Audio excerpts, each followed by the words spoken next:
छान बोलले बाळा तुम्ही. फक्त सुरुवात आणि शेवट कसा करायचा ते तुम्हाला सांगतो.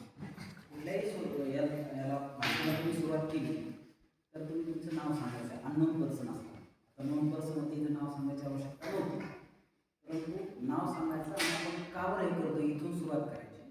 आणि शेवट की बाबा आज समजा छत्रपती संभाजीराजे यांचा राज्याभिषेक केला, मग त्याच्या शुभेच्छा द्यायच्या आणि भाषण तुमचं संपायचं. इथून तुमचा शेवट पाहिजे हे तर लक्षात. आता बऱ्यापैकी मुलांनी सांगितले की छत्रपती संभाजीराजे कोण होते, काय होते, कशा पद्धतीने. बघा 1657ला त्यांचा पुरंदरला जन्म झाला. त्याच्यानंतर 74ला त्यांचा ज्यावेळेस छत्रपती शिवाजी महाराजांचा राज्याभिषेक झाला त्यावेळेस पुन्हा एक राज्याभिषेक असतो. राज्याभिषेक राजाचा म्हणजे छत्रपती झाले छत्रपती शिवाजी महाराज. त्याच वेळेस त्यांच्या पुत्राचा म्हणजे राजपुत्र म्हणून त्यांचा राज्याभिषेक झाला आणि ते थोरले पुत्र असल्यामुळं पर्यायी गादीच्या वाटच तेच होते. परंतु काही वादामुळे ते थोडा वेळ लोटला आणि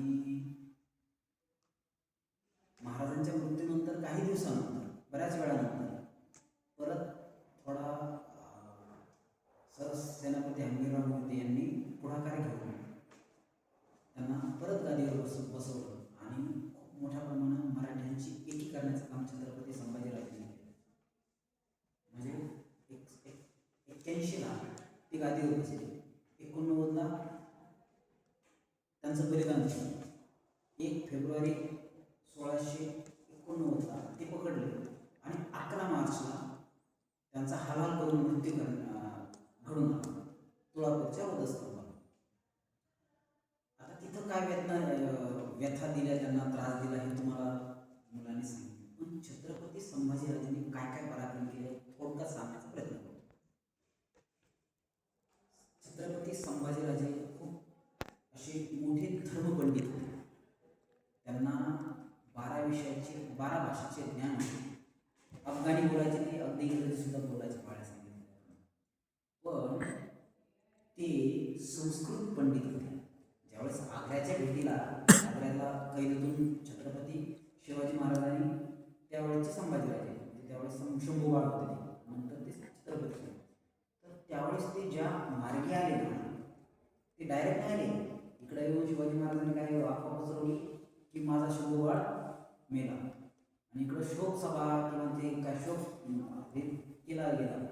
पण दुसऱ्या मार्गी ज्यावेळेस संभाजीराजे आले त्यावेळेस ते संस्कृत शिकून आले आणि त्यावेळेसच त्यांनी संस्कृतचा चांगला अभ्यास केला आणि संस्कृतचे पंडित झाले आणि साधूच्या वेशात ते कुठं आले तर रायगड आल्याच्या नंतर पहिले मासाहेब जिजाऊला भेटले आणि तिथून मग परत त्यांनी कशा कशा पद्धतीने ही बुद्धता पाळली याचा पुढं त्याचा उल्लेख झाला. बघा 9 वर्षाचे संभाजी, 9 वर्षाचे संभाजी औरंगजेबाच्या डोळ्यात डोळे घालून बोलतात. काय म्हणतात त्याला ताटमानेने कसं जगायचं ते शिकवतात. औरंगजेब बोलला होता की कुस्तीच्या फडामध्ये ते कुस्त्या बघण्यासाठी संभाजीराजांना नेलं होतं. त्यावेळेस औरंगजेब बोलला की क्या क्यों संभा खेलेगा तो.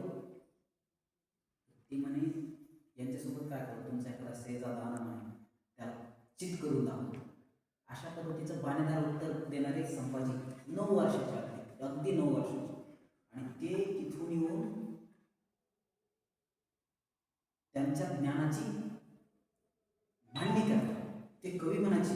त्यांच्यासोबत एक कवी कलश नावाचे त्यांचे सहकारी मित्र अगदी मरेपर्यंत त्यांच्यासोबत राहिले. जसं संभाजीराजांना हालाल करून मारलं तसंच कवी कलश यांना सुद्धा हालाल करून मारलं. ते अगदी मृत्यूपर्यंत सोबत होते. खूप छान मित्र राहिले आणि कवी म्हणायचे होते. त्यांच्यासोबत संभाजीराजे शेवटपर्यंत राहिले. तर बघा संभाजीराजेंनी बुधभूषण नावाचा ग्रंथ 14व्या वर्षी लिहिला, वयाच्या 14व्या वर्षी. तुम्हाला माहिती आहे 16 वर्षी ज्ञानेश्वरी लिहिणारे ज्ञानेश्वर महाराज सर्व व्याख्यात आहेत. आजही गावागावामध्ये ज्ञानेश्वर महाराजांचा हरिपाठ आणि पसायदान होतं. पण दुर्दैव असं संभाजीराजेंनी आपल्यापैकी बरेच जण वाचत नाही किंवा तुम्ही वाचलाही नसेल तर तुम्ही वाचा. खूप सुंदर असं वर्णन आहे. गणस्त्रोत वगैरे जे आहेत ना, जबरदस्त आहे. बऱ्याच गोष्टी आहेत. हा, काही आक्षेपार्ह आहे, ठीक आहे, त्या तत्कालीन परिस्थितीमध्ये त्यांनी लिहिलेले खूप छान लिहिले. संस्कृतमध्ये लिहिले, संस्कृतमध्ये जी देवाची भाषा म्हणायची आणि फक्त काही वर्णांनाच ती भाषा अवगत करण्याचा अधिकार होता. त्या काळामध्ये एक क्षत्रिय पुत्र संभाजीराजे यांनी ती भाषा अवगत केली. त्यामुळं काही समाज चिडला आणि त्यांनी कटकारस्थान रचले वगैरे वगैरे, तुम्हाला माहिती.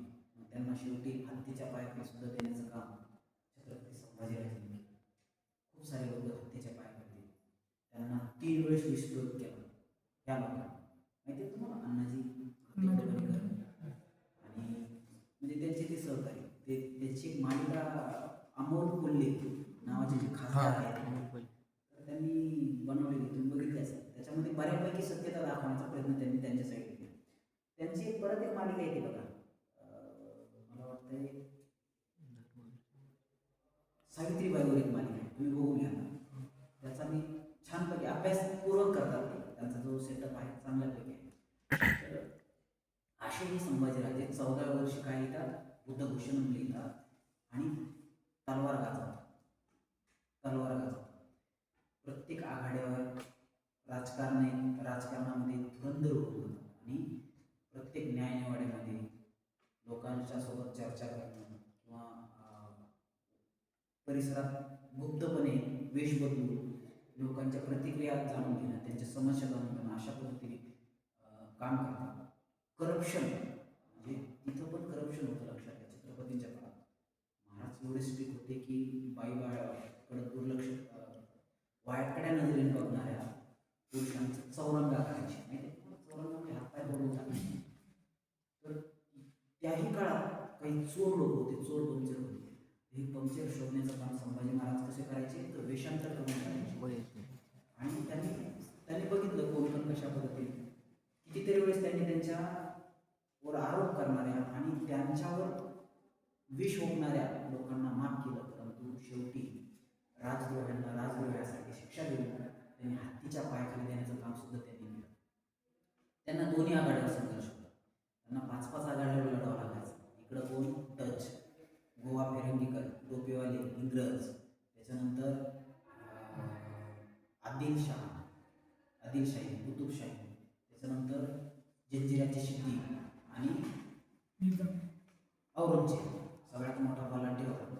अशा सगळ्या आघाड्यावर ते लढलेच तर जिंकले सुद्धा. बुराणपूरपासून जसं म्हणजे स्वराज्याच्या राज्याभिषेकाच्या आधी सुद्धा ते खूप लढायला लागले. परंतु राज्याभिषेकाच्या नंतरची पहिली लढाई बुराणपूर, म्हणजे कोणी विचारही केला नाही की बुराणपूर संभाजीराजे राज्याभिषेकानंतर लगेच लुटून घेतील. जसं सुरत छत्रपतींनी 2 वेळेस शिवाजी महाराज, तसंच बुराणपूर एक महत्त्वाचं ठाण होतं. ते लुटलं, खूप मोठी संपत्ती आणि स्वराज्याचे खजिना वाढला आणि तिथून स्वराज्याची पायाभरणी, गड किल्ले परत डेव्हलप केले, सुशोभीकरण केलं, बुरुज तट परत भरवण्याचं काम केलं, दारुगोळ्याचं काम केलं, आरमारला चांगलं बनवलं. आरमार म्हणजे जे काही नागरी जलदुर्ग होते त्यांना परत बांधण्याचं काम केलं. खूप खूप कामं केली छत्रपती संभाजीराजे. अगदी त्यांच्या मुलीच्या लग्नामध्ये थांबू शकत नाही, सतत काम करत राहिले. छत्रपती स्वतःच्या मुलींच्या लग्नात एवढं काम केलं मोहिमा. आणि छत्रपती संभाजीराजे असे एकमेव राजे होते ते आघाडीवर फ्रंटला राहायचे सगळ्यांच्या म्हणजे अगदी त्यावेळेस त्या नदीला, कोणती नदी ती, नाव भीमा नदी नाही का, नाव नदी, तिथं त्यांना पकडलं. तर त्यावेळेस ते 200-300 होते आणि 5000चा सैन्य फाटा घेऊन आलेला मुकरब खान यांना ते सहज मुलगाने देऊन तिथून पळून जाऊ शकत होते, पण ते गेले नाही. ते आघाड्यावर लढले, पुढे लढले. त्यांचा सरसेनापती तिथे मारला गेला आणि त्यांनी त्यांचं पण हे केलं. तिथं त्यांना वंदन करून ते पुढे गेले. त्यांना काय काय हाल अपेक्षा करून मारलं तुम्हाला सगळ्यांना माहिती. तर असे हे छत्रपती संभाजीराजे एकपत्नी होते, एकवचनी होती, निर्व्यसनी होते. त्याच्यानंतर त्यांना कसलाही कलंक नव्हता. पण लोकांनी, विशेषतः काही प्रतिगामी लोकांनी त्यांचा बदनामीचा कारस्थान रचलं. आजही लोक ती बदनामी करतात. संभाजीराजे म्हणजे वाईट विचाराचे होते किंवा त्यांनी व्यसनाधीन होते वगैरे वगैरे, पण तसं काही नाही. तुम्ही इतिहास व्यवस्थित वाचा, बघा. त्यांच्यासारखा रणमर्द आणि रणधुरंधर दुसरा सापडणार नाही. छत्रपती शिवाजी महाराजांच्या पुढचे होते. त्यांनी त्यांच्या बालपणात शिकार करताना एका वाघाला खरोखर फाडलं. ते उगच नाही म्हणत वाघाच्या जबड्यात घालून तर ते काम त्यांनी केलं होतं. आणि असे प्रचंड बलाढ्य ताकदीचे ज्ञानवान, गुणवान, चारित्र्य संपन्न असे छत्रपती संभाजीराजे यांनी 11 मार्च 1679 रोजी तुळापूरच्या वधस्तंभाला त्यांची हत्या करण्यात आली. त्यांच्या प्रत्येक रक्ताच्या प्रत्येक थेंबापासून एक एक नवीन संभाजी तयार झाले. आणि त्यांनी औरंगजेबासारख्या जगरी नागाला खेचून महाराष्ट्रातच त्याला म्हणजे महाराष्ट्राच्या बाहेर जाऊन तो आजारपणानेच मेला. परंतु 1702ला मिळाला. पण त्याला संताजी धनाजी नावाचे सेनापती जे संभाजी महाराजांनी घडवले होते त्याचे सडक पळस करून सोडायचे. जोपर्यंत हंबीरराव मोहिते होते तोपर्यंत संभाजीराजांना हात लावायची कोणाची हिंमत नव्हती. नंतरही कोणाची हिंमत नव्हती. तशी संभाजीराजे होते. ज्यावेळेस त्यांना दोरखंडाने पकडलं 15 लोकांसोबत एकटी लढायची, त्यांना तसे पकडायची कोणाची हिंमत नव्हती. मग त्यांना प्लॅन करून गणोजीराजेसारखे असतील किंवा अजून संशयाचे सुई बऱ्याच जणांकडे जाते, पिलाजीराजेसारखे असतील, यांच्या थ्रू पकडले गेला असं म्हणतात. खरं काय वस्तुस्थितीमध्ये इतिहास संशोधक इतिहास बराच वेगवेगळ्या पद्धतीने लिहिला गेलेला आहे. त्याच्यामुळे आपण सांगता येत नाही काय असेल. संभाजीराजांना शेवटचं वाचवण्याचा प्रयत्न जर कोणी केला असता तर रायप्पा नावाचे त्यांचे जे अंगरक्षक त्यांनी केले. त्यांच्या गावातले 200 महार सैनिक त्यांनी तिथं पाठवले आणि शेवटचा प्रयत्न केला, पण ते नाही वाचू शकले. त्यांचे अंगरक्षक होते. आणि त्याच्यानंतर संभाजीराजांचे तुकडे जमा करणारा एक महार सेनापती होता त्यांच्या त्यांनी काय केलं, ते तुकडे शिवले म्हणून त्याला शिवणा महार नावाची पदवी मिळाली. पण त्याला नंतर औरंगजेबाने हाल करून त्यांना मारलं, कारण दोन्ही पसरवली होती की जे संभाजीराजांच्या याला अग्नी देईल त्याचा मृतदेह. तर या धाकल्या धान्याचे तुकडे वाटवण्यासाठी असे तुकडे तुकडे करून भीमा नदीच्या काठी अशी पसरवली होती. औरंगजेबाने अशा गुड्या उभारल्या होत्या. विद्रोही प्रकारचं एकदम भयान वातावरण तयार केलं होतं. आणि जे लोक त्याचा विरोध करतील त्याचा चिरच्छेद केला होता. असे अमानुष अत्याचार केले. याही परिस्थितीमध्ये काही लोकांनी त्यांचा मृतदेह त्याला अग्नी देण्याचं काम केलं. नंतर त्यांच्या गावाला सुद्धा सगळ्यांना मारून टाकलं, सगळ्यांना मारून.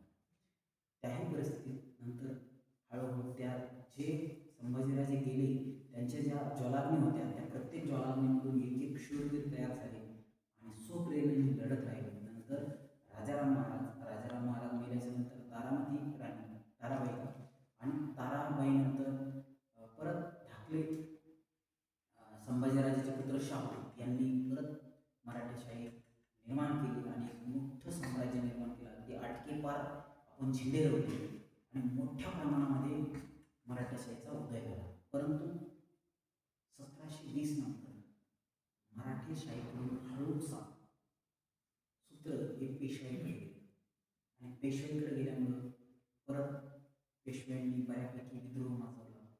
आपण म्हणतो पेशवाई माजली म्हणजे अगदी माजोरी कामं केली. पुण्याच्या ठिकाणी काय काय केलं तुम्हाला माहीत आहे. तिथं विद्रोही म्हणजे बेकार संस्कृती तयार केली. जे नाणी छत्रपती शिवाजी महाराजांनी शंभूराजांनी तयार केले होते ते नाणी बंद केली. त्याच्यानंतर ते शक तयार केले होते, कॅलेंडर बनवले होते ते बंद केलं, शिवशके बंद केलं. असं बऱ्याच प्रमाणात केलं.